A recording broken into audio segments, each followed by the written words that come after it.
In this video, I'll be sharing with you my top 3 Layer 1 blockchain projects in the cryptocurrency space. If you didn't know what a Layer 1 blockchain is, it is the base layer of a blockchain where smart contract applications can be built so that they can be used by everyday retail users like you and I.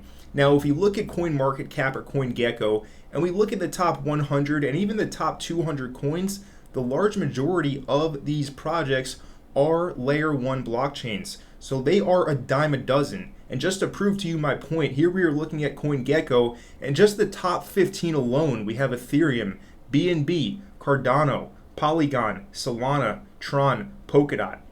That is 6 or 7 Layer 1 blockchains in the top 15 alone. So they are a dime a dozen. So how do we know which ones are, 1, going to succeed in the long term, and 2, which ones are going to pump the hardest in this next crypto bull run that is coming up? I will be letting you know what we want to look for in this video, so be sure to stick with me until the very end. Without further ado, let's get right into it and let the gains be with you.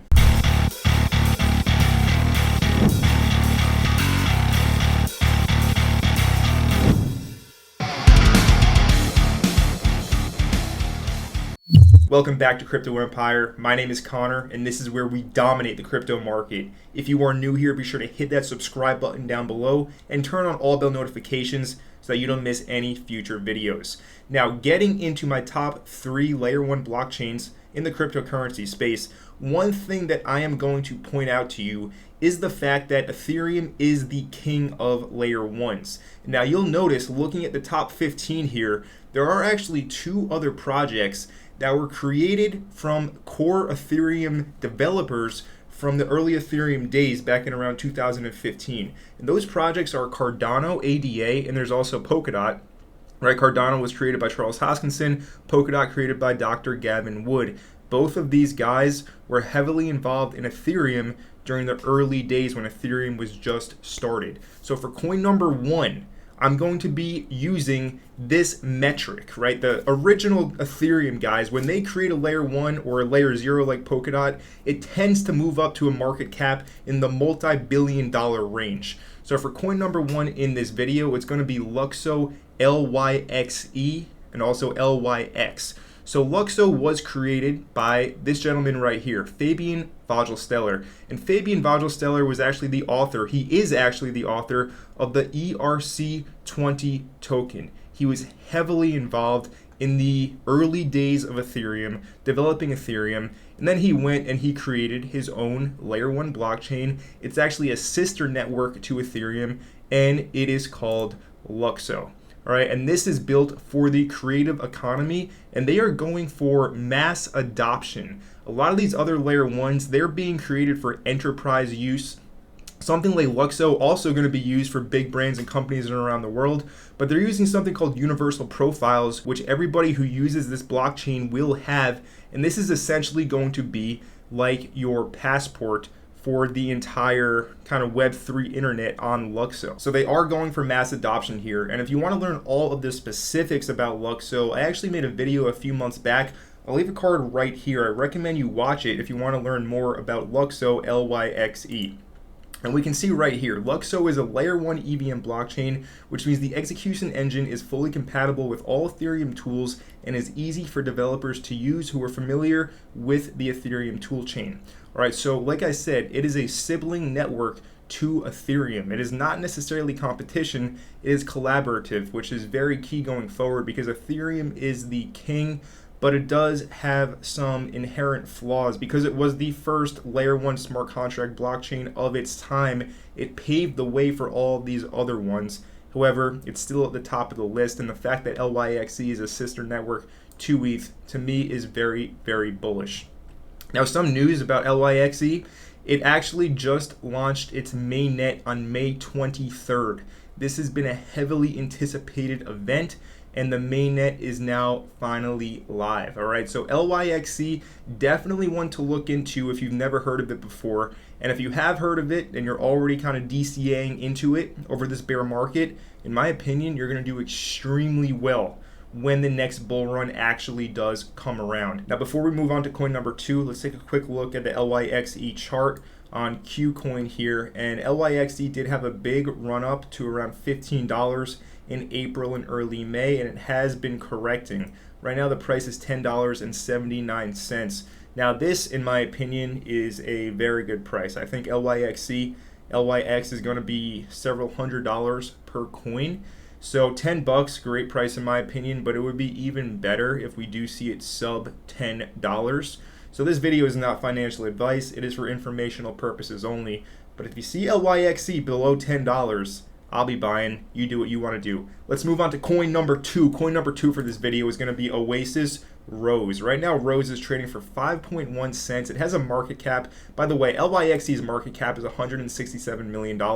Like I said, the other two projects that were created by early Ethereum developers are in the multi-billion-dollar market cap. So I have LYXC going to a multi-billion-dollar market cap. Anyway, back to Oasis Rose. Currently, the market cap is $258.8 million.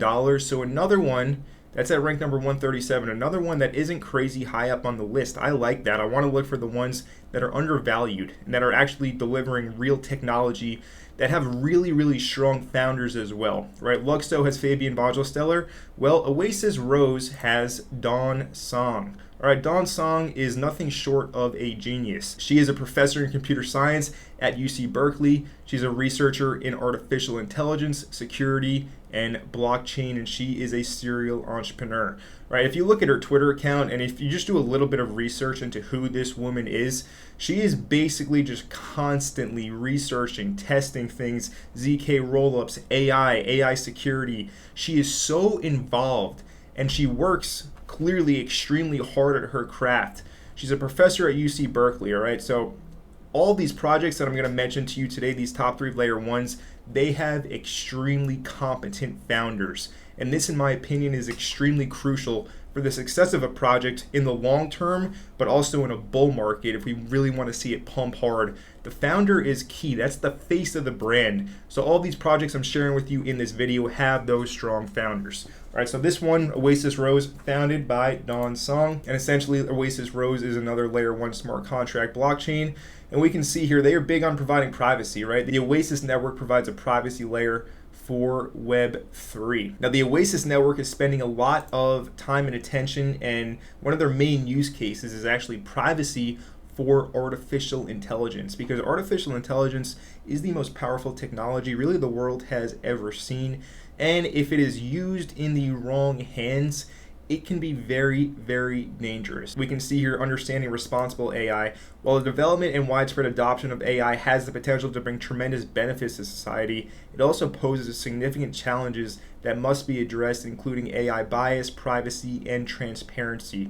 So everything's going to the blockchain, everything's going to be on chain, and Oasis Rose is essentially building a secure network that is going to be able to keep users and their information safe in the crazy artificial intelligence world that we have already entered. We're in the very early stages. This is inning 1 right now of AI. It's going to get so crazy you can't even imagine it. So Oasis Rose wants AI to be a good thing for humanity, and I'm really bullish on Oasis Rose, all right? So if you want to watch a full video that I did on Rose and get the full idea of what this project is, I will leave a card right here. But like I said, in my opinion, Rose right now is undervalued, sitting at 5.1 cents. And before we move on to coin number 3, we'll take a quick look at the Oasis Rose chart over here. And we can see it has broken this trend line, broke this trend line over here at the start of May.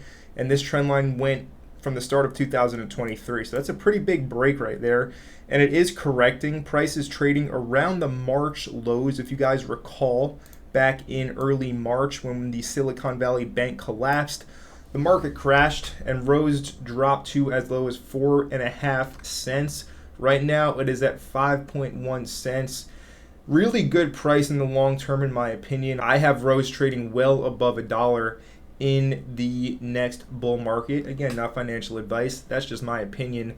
And I'm loaded up, so I would hope to see it above $1. It would make me a very happy man. But anyways, yeah, if we drop lower, even better prices to get this at. Anywhere sub 5 cents, going to be really good. If you can get this sub 4 cents again, like it was at the start of 2023, that would be an absolute steal. But again, this is one of these projects that I think has enormous potential to succeed, 1, in the long term, and 2, pump really hard in that next bull market that we're expecting in 2024, 2025. Now moving on to coin number 3. Coin number 3 is going to be a larger market cap crypto, and that's going to be Hedera HBAR, Hedera Hashgraph. Right now HBAR has a market cap of $1.6 billion. It's at rank number 34.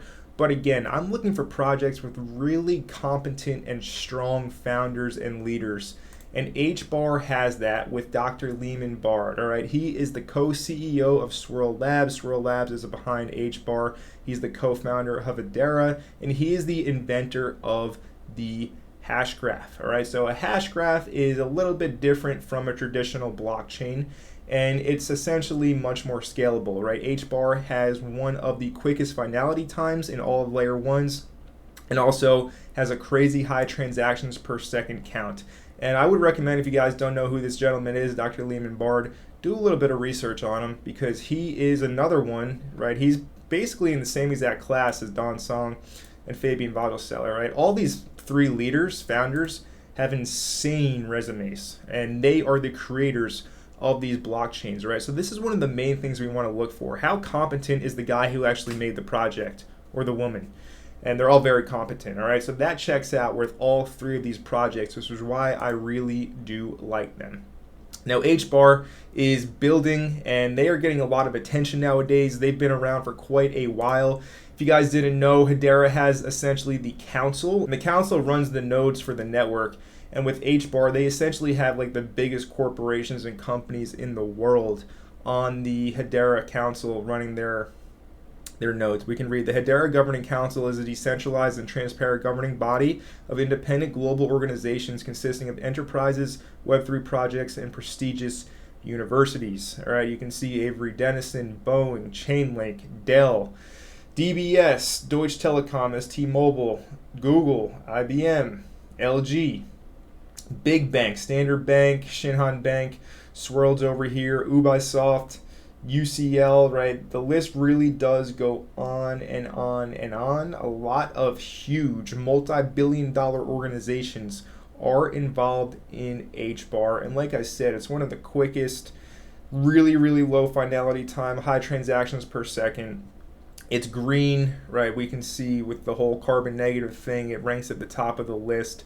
So it's got everything going for it to perform extremely well. I have made a ton of videos in the past on HBAR. I'll leave a card to the most recent one here if you want to watch a full video and really learn what HBAR is. This video is more just a touch up and to remind you guys what my top 3 layer ones are. But anyways, before we start to wrap things up, let's look at the chart of HBAR to get a good idea of what's going on with the price action. Now, if we look at the HBAR chart, there's a very clear trend line that is from the February high. On February 13th, HBAR traded at 9.8 cents. The current price is 5 cents essentially. So from that high in February, we have a nice diagonal trend line, and this is resistance. And every time the price has touched this trend line, it has rejected off of it. All right, and we are now below the March lows, which is quite interesting. All right, we saw Rose was above it, LYX above those March lows, HBAR a little bit weaker than those, below the March lows, and it's also below this trend line. So we want to watch here. If this is going to break this trend line and recover the March low over here at 5.4 cents, then this whole consolidation basing pattern is going to be treated as a deviation, and I would expect some sharp moves to the upside. But if we do get rejected again from the trend line, then it is possible we head down lower into the 4 cent areas. And as we see here on January 1st, the price was actually 3.5 cents over here. So I don't think we'll go this low. You know, maybe we go into here at around 4.5 to 5 cents. But either way, I think HBAR has the potential to pump really hard in this next bull market coming up and also succeed over the long term. In this video, I share with you my top 3 layer 1 blockchain cryptocurrency projects. I hope that you did enjoy the video. If you did enjoy it, make sure you let me know by smashing that like button down below. And if you are brand new to Crypto Empire and you're not already subscribed to the channel, go ahead right now and smash that subscribe button down below and turn on all bell notifications so that you don't miss any future videos. And my name is Connor from Crypto Empire, and I will see you in the next video.